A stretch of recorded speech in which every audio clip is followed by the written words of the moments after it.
me présente brièvement. Je m'appelle Marine, je suis infirmière à l'Institut Bergonié depuis 2013 en service d'oncologie médicale, polypathologie, mais spécialisée initialement dans la prise en charge des sarcomes, donc prise en charge des AJA, adolescents et jeunes adultes, depuis 2013.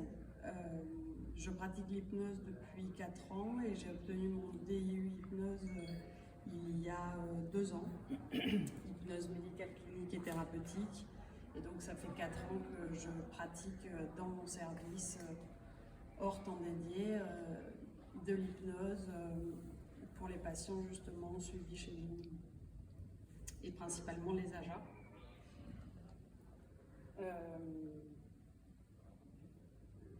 Les AJA, c'est les adultes jeunes et les adolescents. Les ados et jeunes adultes, exactement.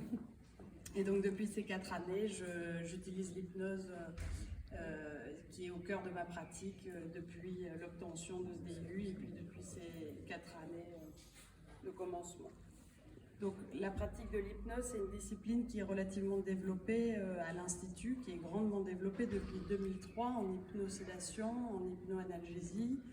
Donc c'est les pionniers de ce côté-là. Il y a aussi le docteur Colombani qui propose des séances dans le cadre de la prise en charge de la douleur chronique. En revanche, en médecine, il n'y a pas de faute de moyens et de personnel formé. Il y a peu de personnes qui utilisent l'hypnose, hormis pour l'instant moi et j'espère bien d'autres personnes. Et du coup, ce projet va me permettre de développer la pratique de l'hypnose auprès des ados et jeunes adultes en service d'oncologie médicale. Donc grâce à ce financement, je vais pouvoir développer à hauteur de 80% sur 2 ans l'étude de cohorte prospective et faire naître donc ce deuxième bébé qui s'appellera pour le coup lui Hypno-AJA. Voilà. Donc cette étude de cohorte prospective va permettre aux AJA, donc aux adolescents et jeunes adultes entre 15 et 30 ans, de bénéficier pour les AJA volontaires bien sûr d'hypnose, 1 cure sur 2, de l'annonce du diagnostic à la 6e cure en néoadjuvant, donc pré-chirurgie. Et donc ça va permettre le développement de cette étude de montrer l'impact positif que l'hypnose va avoir sur les symptômes prépondérants en cancérologie qu'on rencontre dans notre service, à savoir l'anxiété, la prise en charge de la douleur, les nausées, vomissements, la modification du schéma corporel.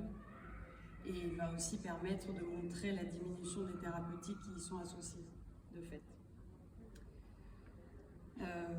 Comme on le sait tous, l'annonce du cancer engendre des défis sans commune mesure, à tout âge bien sûr, mais là je vais rester ciblée sur les AJA.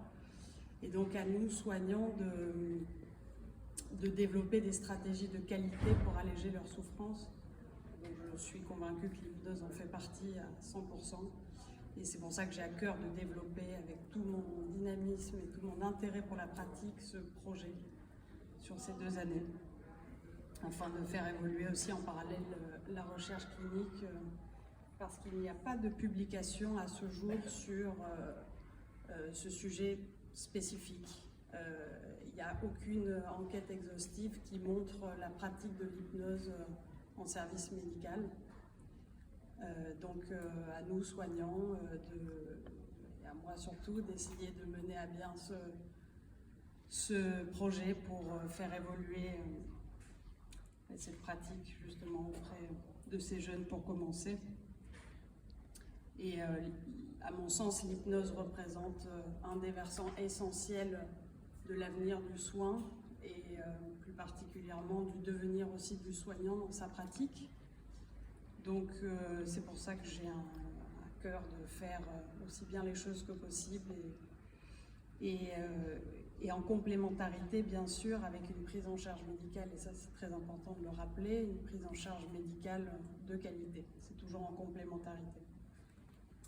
Voilà, et pour finir, j'avais promis à un jeune patient dont je me suis occupée, qui s'appelle Corentin, que j'irai au bout de cette démarche, au bout de ce projet, pour développer l'hypnose justement à l'Institut. Et donc je lui dédie entièrement ce projet.